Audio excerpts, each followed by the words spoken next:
Well, I want him to seriously consider the evidence of the health impacts of the pipeline. So he's been able to skirt that by the way the National Energy Board controlled the process from the outset. And sure, yeah, it was Harper's National Energy Board, dominated by the oil and gas industry. But, during the campaign, Justin Trudeau said he would review the pipeline again. And he sort of dances around and saying that he did, but he did not. So Parliament passed Bill C-69. And during the campaign, we have video of Trudeau promising that he would put this pipeline project through that new process of environmental review. And to date, he has not done that. And that's fundamental to the evidence. So that's why I've said from the beginning that this review process was rigged. And it was rigged because they are not considering the most profound impact of the project, that being the impact on the climate and future generations. So tell Justin Trudeau that I'm a serious scientist. I'm a doctor, a physician, and I have evidence that has been presented, but I have support of the British Columbia Health Officers Council. These are the same health officers that brought you BC's fantastic response to COVID-19. That Health Officers Council has asked for over a year now, actually April 2019, for an independent, cumulative, and comprehensive health impacts assessment. This is a simple request. It comes from British Columbia's sworn health officers.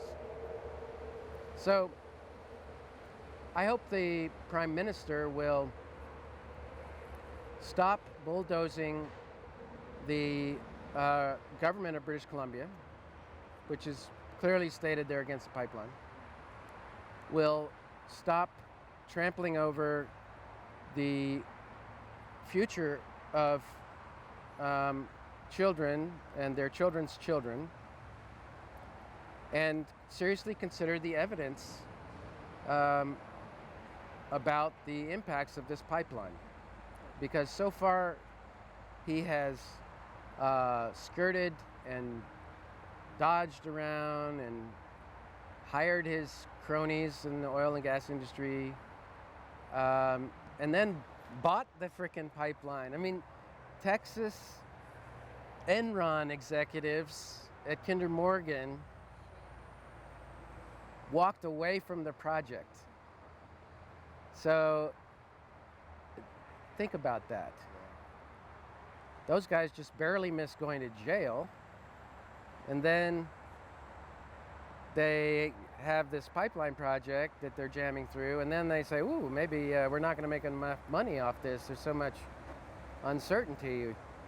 We can't make the profit that we had planned. And then Trudeau comes along and says, oh, we'll buy it. For what? For what is he buying this pipeline? Why are Canadians paying to kill the planet? For Alberta jobs? Alberta jobs. Now, this is an important point, and I stand with my colleague Brent, with Local, who points out that there are no jobs on a dead planet. And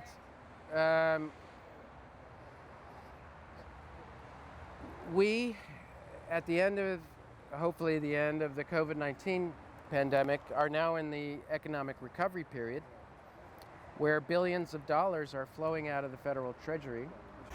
And we should transition to green economy, obviously, but this is an opportunity to transform our energy system like we've said we were going to be doing for the last 20 years.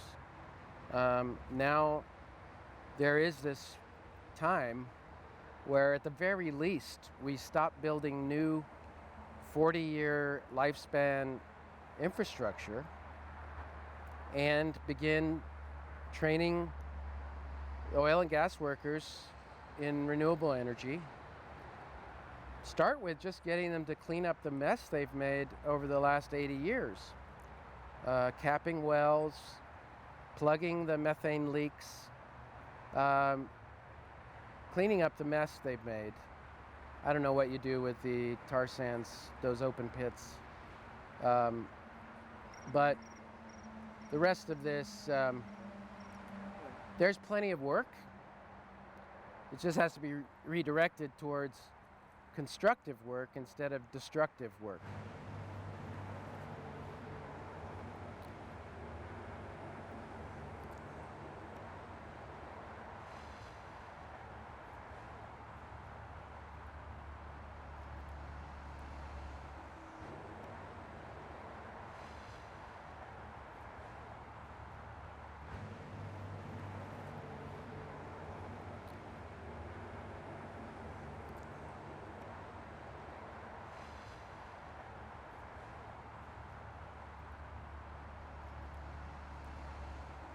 I tried, and we all tried. We gave our best to this fight, and I hope we won it, because if we didn't,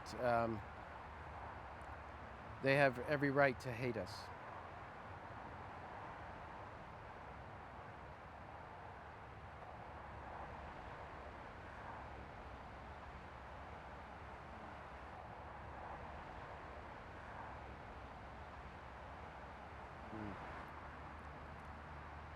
Some cedar.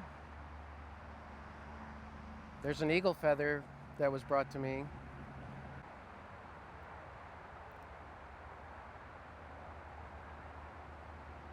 Probably some good water.